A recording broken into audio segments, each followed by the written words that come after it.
Hello, my name's Critter Bear. I'm somewhat of a flute maker. I make PVC pipe flutes, not anything fancy made out of wood or metal, but they're still pretty good. And today I'm going to be reviewing the first flute that I actually played that played somewhat in tune and could be played with other instruments, and actually got my foot in the door as far as playing traditional Irish flute goes. This is the Mcneela Rosewood flute. I think it's called the Cygnet or something like that. And a lot of people hate on this flute. A lot of people really don't like this flute because it's a Pakistani flute. It means that it's probably cheaply made in Pakistan and shipped over to the UK and sold for more money. But the nice thing about this flute compared to other flutes whenever you are looking to get your foot in the door and step into Irish traditional flute playing is you want a wooden flute. And wooden flutes are few and far between, below $500. If you go on eBay and look at all of their noisemakers, is what I call them, it's flute-shaped objects that make noise but aren't in tune and can't be played with other instruments. I purchased one myself whenever I was first trying to get a wooden flute, and it did not play in tune at all. So I had to return it, and then I got this. And this actually worked. I believe at the time I purchased this flute, it was somewhere around $300, maybe $275, somewhere about that. I know that they go on sale on certain times of the year, and that's whenever I actually got my hands on this one. But the nice thing about these is it's already made. You can buy it and have it shipped to your house from a store itself, as opposed to buying it secondhand online and then having it shipped to you and you're not sure what kind of product you're going to get and you have no assurance that what you are going to get is what you expect. And even if you don't get something that you expect, if you get one that doesn't play all that well, they have massive amounts of warranties and return policies and everything to where everything is protected. If you buy it and you don't like it, you want to send it back, that's totally cool. A lot of other flutes, if you're buying them custom made by most reputable flute makers, you need to put down the deposit, and then if you don't like it, you're going to have to give that deposit back. So there's a lot to like whenever it comes to buying this instrument from Mcneela's store, comparatively to the other more reputable instruments that you have to buy secondhand or custom made. One of the things is that you don't have to wait on this instrument to be made. It's already made and it can be shipped to your house, as opposed to if you buy one from a maker, a lot of the times it's months, possibly years, in order to wait to get your instrument in the mail. This is a Pratt style 6-hole flute, no keys on it, a keyless flute. That means that there's 6 holes. The body is not split to where there's not more pieces of the instrument. I think that's more so due to limitations of how long your lathe is versus any actual difference in sound quality. The inside of the flutes, where it's taken apart, the joints of them are actually not your typical actual cork from a tree. It is particle cork. You normally will see a solid piece of cork around where the joints are to be put together with cork grease, but this is just kind of particle-y, like if you have a cork board where it's just little pieces of cork all stuffed together. So whenever I played this, it would compress right here where I put thread. Over time, this particle-y, cheaper cork would not withstand being played for a long period of time, which I most certainly played this a lot. So I ended up putting thread over it, and that ultimately fixed it. But I did, at first, not knowing exactly what I should do, shipped it back to Mcneela, and then he put more cork on it and then sent it back to me, and I only paid shipping for one way, which I think was like $15 or something like that, and they paid shipping for the other.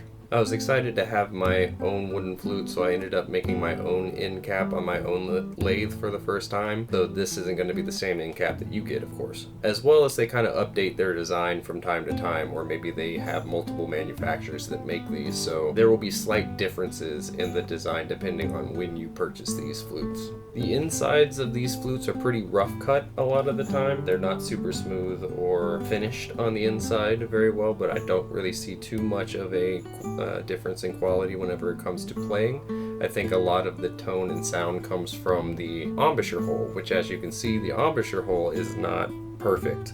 It has its own defects, but so are mine to a degree. Embouchure holes are the most important and hardest thing to do on a flute as far as I'm concerned, because there's a lot of minute differences in embouchure holes that will make it sound a lot different. The head joint here comes apart in two pieces. It is brass lined, I believe, all the way through, if I'm not mistaken. Take off the end cap here. Yeah. So it has brass tubing on the inside, lined throughout the entire flute, which is fairly typical for modern wooden flutes. Customer service, in my experience, and purchasing of this flute was very easy and straightforward. As far as being a customer goes, this whole experience was really nice. Whenever I started playing it, Larry Millette is a very well-known flute player in the Houston Irish traditional music scene in general. If you are in Irish traditional music, you probably know about Larry, and maybe his wife Therese, who's a harp player. And I actually first met him at a Celtic Irish festival in the Sherwood Renaissance Festival grounds. It's just a random weekend that happens where they have Celtic Irish stuff going on. I was running the Dagorath LARPing arena there whenever I heard him playing a traditional Irish flute, and I had my own traditional Irish flute at that time, and I had no idea anybody in the Houston area played traditional Irish music or flute besides me. So I was super excited and went to show him and ask him all sorts of questions about flute, and we talked for a long time. And he said this was the best instrument at its price point that he'd ever played. So, or well, Irish flute instrument that he had played at this price point. Which even now, as I've played a lot more instruments at this time, I usually ask most of the people at the Irish sessions in Houston if I can play their flute, just so I can see what it sounds like. And this one's still good. I still like it. However, I did at some point find out that I am allergic to rosewood, some more than others. This one gives me some slight rashes whenever I touch things with my hands, so after I'm done reviewing this, I'll go ahead and clean my hands and my face very well. One thing that's interesting about this flute compared to others is that it is a very satin finish. There's a lot of gloss finish for traditional Irish flutes, which is very understandable because it protects the flute more and it protects the people playing the flute a little bit more. I think that another layer of finish could be applied to this that's more glossy than it is satin.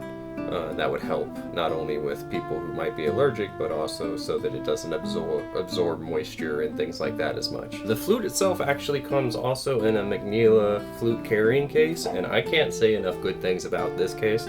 While I don't use it, I made my own case that looks a little bit nicer. This is really the end-all be-all for like actual flutes to be held in, because this is a strong plastic case that has really strong latches, and it's covered in foam, really thick, like individual pieces of foam that can actually protect things from getting damaged, as opposed to just it being segmented by pieces of wood or something. This is really encased well, and you don't have to worry about dropping it ever. Without further ado, we'll give this guy a test and see how it plays in tune or not.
I haven't played this thing in a long time, so please forgive if it doesn't play extremely clear.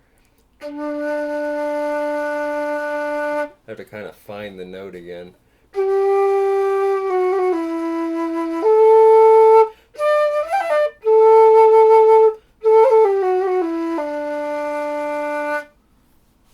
just a little sharp. Should have put some more grease on this before I started playing.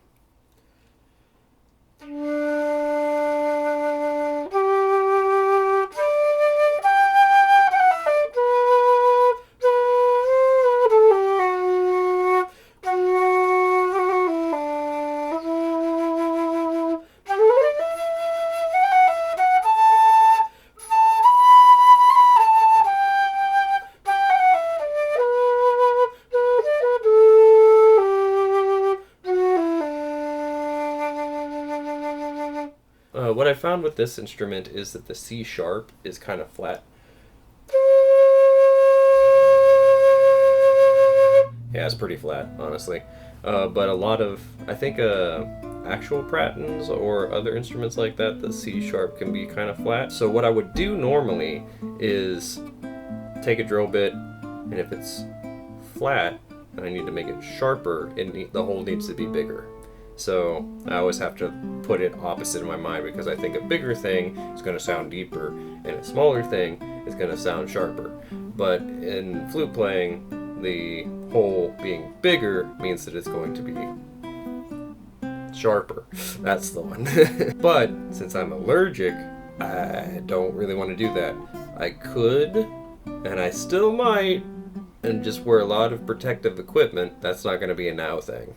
Alright, let's play a tune with this and see how it sounds.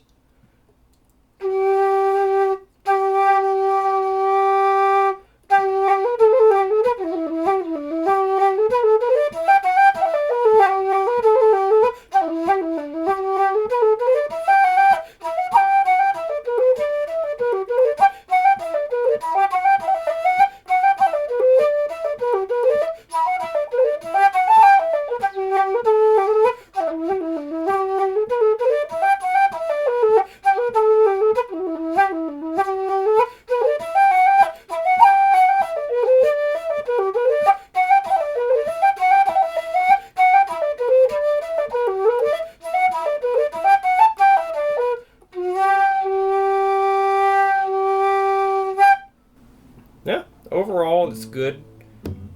It's not my preferred instrument at this point, but I'm happy with it. I was happy with it for, I don't know, 3 years or so. I'm doing perfectly fine. I think this is a decent enough instrument, a good way to get your foot in the door, and at a good price with a lot of warranty if you don't like it.